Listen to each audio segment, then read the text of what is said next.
नमस्कार. इसवी सन 1826 मध्ये म्यानमारमधल्या यंडाबू इथे ब्रह्मदेश आणि इंग्लंड यांच्यामध्ये करार झाला. याला इतिहासात यंडाबू ट्रीटी असं नाव आहे. त्यावेळेला ब्रह्मदेशातल्या मान वंशाचं ब्रह्मपुत्र उपत्यकेवर शासन होतं. ह्या करारामुळे ब्रह्मपुत्र उपत्यका ही इंग्रजांच्या हातात गेली. आसामच्या भौगोलिकदृष्ट्या दोन भाग होतात. एक ब्रह्मपुत्र उपत्यका, त्याच्या दक्षिणेला उत्तर काचार पहाड, हाफलॉंग वगैरेचा जो पहाड आहे तो पहाड, आणि त्याच्या दक्षिणेला बराक उपत्यका ज्याला काछार असं म्हणतात. त्याच्यामध्ये सिल्हेट, सिलचर, हायलाकांडी, करीमगंज असे 4-5 जिल्हे तिथे त्या भागामध्ये येतात. हा जो बराक उपत्यकेचा भाग होता हा इंग्रजांकडे आधीपासूनच ताब्यात होता. आता उत्तरेकडचा ब्रह्मपुत्र उपत्यकेचा भाग देखील त्यांच्या ताब्यात आला.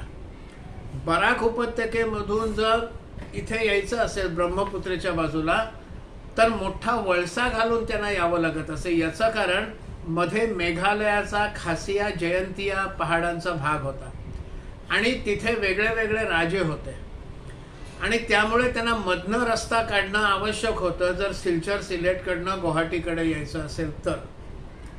त्यामुळे मग ते त्यावेळचा नखलाव या ठिकाणचा जो राजा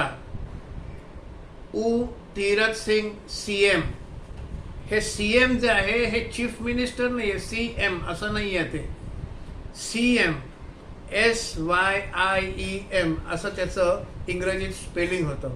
सीएम याचा अर्थ राजा. तीरथ सिंग सीएम असं तो राजाचं होतं. तीरथ सिंग राजा. म्हणजे मेघालय वगैरे तिकडच्या काही भागामध्ये आपल्याकडे जसं श्रीयुत हे सन्मानार्थी लावतात तसं तिथे हे लावतात. त्यामुळे तीरथ सिंग सीएम असा उल्लेख होतो.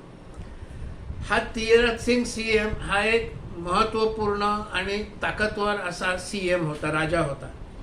आणखीन काही छोटे छोटे राजे होते जे या तीरथ सिंग यांच्या अधिपत्याखाली होते.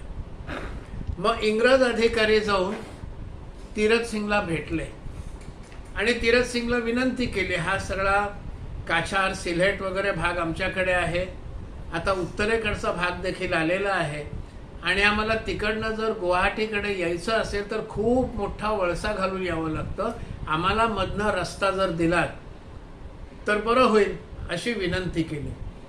तीरथ सिंगने पण विचार केला, मधनं एक चांगला रस्ता झाला तर आपल्यालाही दळणवळणासाठी या रस्त्याचा उपयोग करता येईल असं म्हणून त्यानं परवानगी दिली. पण इंग्रज हे धूर्त, हे नुसताच रस्ता करतील आणि सोडून देतील तर ते इंग्रज कसले.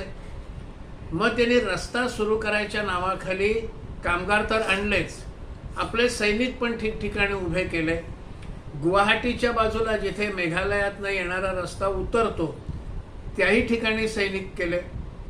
दक्षिणेच्या बाजूला जिथे मेघालयातनं रस्ता सुरू होतो यायला त्याही ठिकाणी सैनिकी तळ केला आणि हळूहळू हळूहळू त्यांनी तो सगळा प्रदेशावर आपली पकड ही घट्ट करायला सुरुवात केली. ही पकड घट्ट करायला सुरुवात केल्यानंतर तीरथ सिंगकडे त्याची माहिती आली.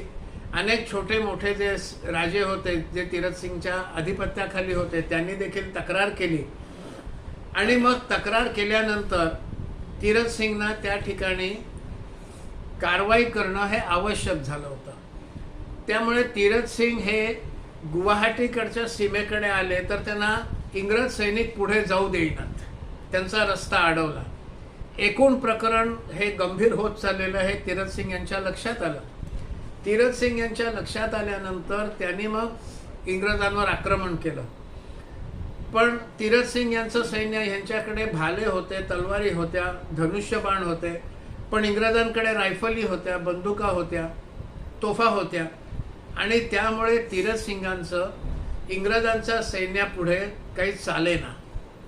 कारण यांच्याकडची शस्त्रास्त्र जुनाट होती, इंग्रजांकडची शस्त्रास्त्र ही प्रगत होती. त्यामुळे मग त्यांचं फार निभावला गेला. तेव्हा तीरथ सिंगांनी आपलं युद्धतंत्र बदललं आणि गनिमी काव्याचं युद्ध सुरू केलं.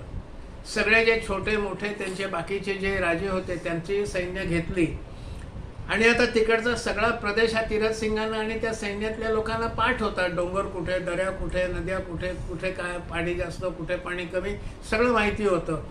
कुठे गुहा आहे, कुठे लपता येऊ शकतं, हे सगळं त्यांना पाठ असल्यामुळे त्यांनी मग गनिमी काव्याच्या माध्यमातून इंग्रजांवर आक्रमणं सुरू केली आणि मोठ्या प्रमाणावर इंग्रज सैन्य मारलं जाऊ लागलं.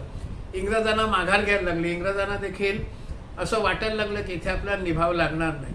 हे सगळं युद्ध 1829 साली सुरू झालं आणि 4 वर्ष हे युद्ध चाललं. तीरथ सिंगांना हे इंग्रज सैनिक 4 वर्ष हात लावू शकले नाहीत, मारच खात होते.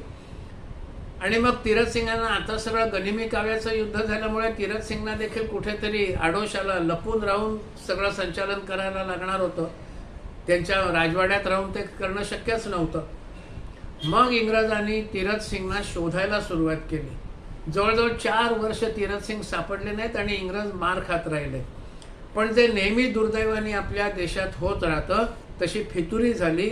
इंग्रजांनी देऊ केलेला पैसा, देऊ केलेलं सोनं नाणं याच्या मोहापायी त्यातल्याच एकानं तीरथ सिंग कुठे लपलेत हे इंग्रजांना दाखवून दिलं.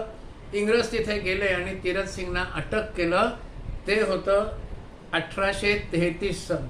14 एप्रिल 1929ला युद्ध सुरू झालं. 14 आणि जानेवारी 1833 साली तीरथ सिंगना पकडून ते त्यांना बंदी बनवून शिलाँगहून तिकडे पलीकडे दक्षिणेला ढाक्याला नेऊन तुरुंगात डांबून ठेवलं. तिथे ते 2 वर्ष होते आणि मग 17 जुलै 1835 साली तीरथ सिंगांचा इंग्रजांच्या तुरुंगातच मृत्यू झाला. मागच्याच फेब्रुवारीमध्ये 2024 मध्ये ढाक्यामध्ये तीरथ सिंगांच्या एका पुतळ्याचं अनावरण झालेलं आहे. ते केलंय मेघालयाचे मुख्यमंत्री स्थिताव भालांग धर.